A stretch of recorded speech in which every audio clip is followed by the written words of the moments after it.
Hello guys, ഇന്ന് എനിക്ക് bank വരെ പോകണമായിരുന്നു കേട്ടോ. തിരിച്ചു വരുമ്പോഴാണ് ഞാൻ ഈ ബസ് സ്റ്റോപ്പ് ശ്രദ്ധിച്ചത്. ഇതിൻ്റെ സെൻറ്ററിലായിട്ട് ഒരു കുട്ടി ലൈബ്രറി പോലെയൊക്കെ സെറ്റ് ചെയ്യുന്നുണ്ട് കേട്ടോ. ഇതിനകത്ത് നമുക്ക് ആവശ്യമുള്ള ബുക്സൊക്കെ എടുക്കാം, അല്ലെങ്കിൽ നമുക്ക് ബുക്സ് വേണ്ടെന്നുണ്ടെങ്കിൽ ഇവിടെ കൊണ്ടുവച്ചാൽ മതി, അപ്പോൾ ആവശ്യക്കാർ എടുത്തോളൂ. അങ്ങനെ ബസ് സ്റ്റോപ്പിൻ്റെ കാര്യം പറഞ്ഞപ്പോഴാണ് ഞാൻ ഇവിടുത്തെ ബസ്സിൻ്റെ കാര്യങ്ങളൊക്കെ ഞാൻ നിങ്ങളുടെ അടുത്തൊന്ന് പറയാം. സോ ഈ കാണുന്നതാണ് കേട്ടോ ബസ്സിൻ്റെ ഇൻഫർമേഷൻസ് ഉള്ളൊരു ബോർഡ്.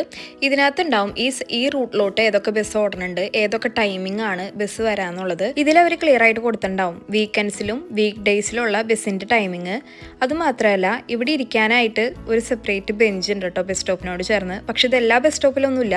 എല്ലാ ബസ് സ്റ്റോപ്പിലും ഇപ്പോൾ ഈ കാണുന്ന പോലെ ബസ് സ്റ്റോപ്പിനകത്താണ് സീറ്റ്. വീൽ ചെയർ യൂസ് ചെയ്യുന്ന ആൾക്കാർക്ക് ഡയറക്റ്റ് ബസ്സിനകത്ത് കയറാൻ പറ്റില്ല. കാരണം റോഡിൻ്റെയും ബസ്സിൻ്റെയും ഡിഫറൻസ് ഉള്ളതുകൊണ്ട് എപ്പോഴും ഡ്രൈവർ വന്നിട്ടാട്ടോ അവർക്ക് തുറന്ന് അവരെ ബസ്സിൽ കയറ്റാൻ മാത്രമല്ല, അവർ എൻ്റർ ആകുമ്പോൾ അവരുടെ അടുത്ത് ചോദിക്കും ഏത് സ്റ്റോപ്പിലാണ് അവർക്ക് ഇറങ്ങേണ്ടതെന്ന് ചോദിച്ച് കൃത്യമായ സ്റ്റോപ്പിൽ തന്നെ അവർ ഇറക്കുകയും ചെയ്യട്ടോ. ഇന്നത്തെ വീഡിയോ ഇത്രയേ ഉള്ളൂ കേട്ടോ. എല്ലാവരും എൻ്റെ ചാനൽ സബ്സ്ക്രൈബ് ചെയ്തോളൂ. ബൈ.